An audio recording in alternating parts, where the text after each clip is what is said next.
صدا دے رہا ہے انقلاب انقلاب انقلاب انقلاب انقلاب انقلاب انقلاب انقلاب. فرماتے ہیں کہ رد پائیں انقلاب بزرگ اسلامی ما معنویت است و این معنویت اولین پیام این انقلاب و امام معنوی است. کہہ رہے کہ انقلاب اسلامی کی بنیادوں کے اندر، اس انقلاب عظیم کی بنیادوں میں وہ معنویت ہے جو امام خمینی کی شخصیت کے اندر معنویت تھی، اس کا نتیجہ یہ انقلاب اسلامی ہے. کہہ رہے اولین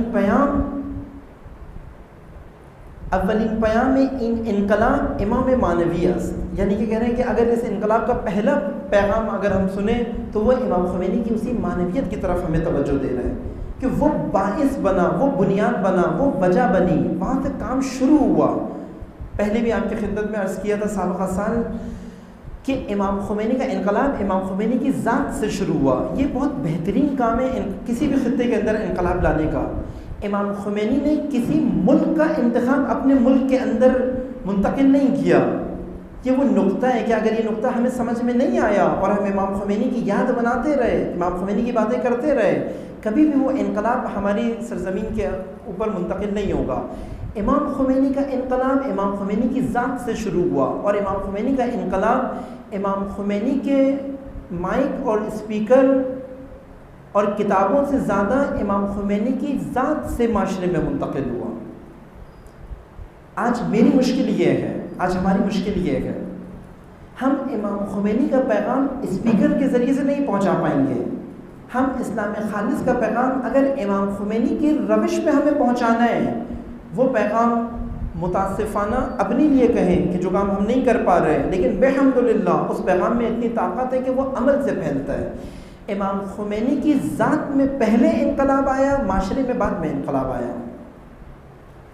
امام خمینی کی ذات میں جو انقلاب آیا، جتنا دین امام خمینی سمجھتے تھے اس پہ عمل کرتے تھے، وہ دین باعث بنتا تھا باقی دین فہمی کا، اور باقی دین فہمی باعث بنتی تھی ذات کے اندر انقلاب آنے کی. اور جب ذات میں انقلاب آیا، وہ ذات کا انقلاب دوستوں میں منتقل ہوا. یہ انقلاب ذات سے ذات کے اندر منتقل ہوا، دل سے دل کے اندر منتقل ہوا. ایک خانوادے میں انقلاب آیا، ایک خطے میں انقلاب آیا، ایک مدرسے میں انقلاب آیا، ایک محدود منطقے کے اندر علاقے میں انقلاب آیا. امام خمینی کی ٹیم تیار ہو گئی. 15 سال امام خمینی کی نہضت یہی تھا جو امام خمینی کہتے تھے کہ میری فوج ابھی ماؤں کی گودوں کے اندر تیار ہو رہی ہے. وہ اسی ذات سے ان کے دلوں میں انقلاب پہنچنے کا تمام دورانیہ تھا، اور انہوں نے بھی یہی کوشش کی. امام خمینی کا انقلاب اگر اپنے خطوں میں کوئی آج منتقل کر سکا ہے، اتنا ہی منتقل ہوا ہے جتنا ذات سے منتقل ہو پایا ہے.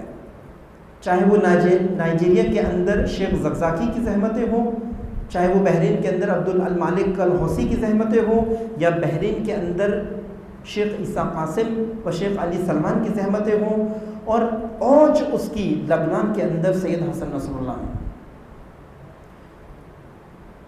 سید عباس موسوی ہیں، مصطفیٰ چمران ہیں، شہید موسیٰ صدر ہیں. یہ وہ شخصیات تھیں جنہوں نے قلم و کاغذ اور ان تمام مائک اور اسپیکر اور مجالس اور سیمینار، ان سب چیزوں کو اصل امام خمینی کے انقلاب کو منتقل کرنے کا ذریعہ قرار نہیں دیا. یہ سیکنڈری کام تھے، یہ فرعی تھے، یہ دوسرے درجے کے کام تھے. یہ معاون ثابت ہوئے لیکن محرک و اصلی موٹیو نہیں بنے. موٹیو ان شخصیات کے اندر امام خمینی کے افکار کو اندر لینا، اس درد، اس درس اور اس درد کو اپنے اندر منتقل کرنا اور ذات سے اپنے معاشروں کو دینا. یہ باعث بنا ہے ان کے خطوں کے اندر جس قدر تبدیلی آئی ہے وہ اسی ذات کے انقلاب کے منتقل ہونے سے آئی ہے. رہبر معظم انقلاب اسلامی میں بحمدللہ اگر یہ انقلاب آج باقی ہے، امام خمینی کا وہ پیغام، وہ خالص اسلام رہبر معظم کی ذات سے آج بسیجیوں کے اندر ان کے دلوں کو نورانی کر رہا ہے. یا ملت ایران کو یا امت اسلامیہ کے اندر بیدار ترین مسلمانوں کو اگر کوئی چیز بیدار کر رہی ہے، رہبر معظم کے وہ فرمودات معاون بنتے ہیں. رہبر معظم کی اس نورانی شخصیت کے ساتھ۔ چلو چلو اٹھو اٹھو کے صدا دے رہا ہے انقلاب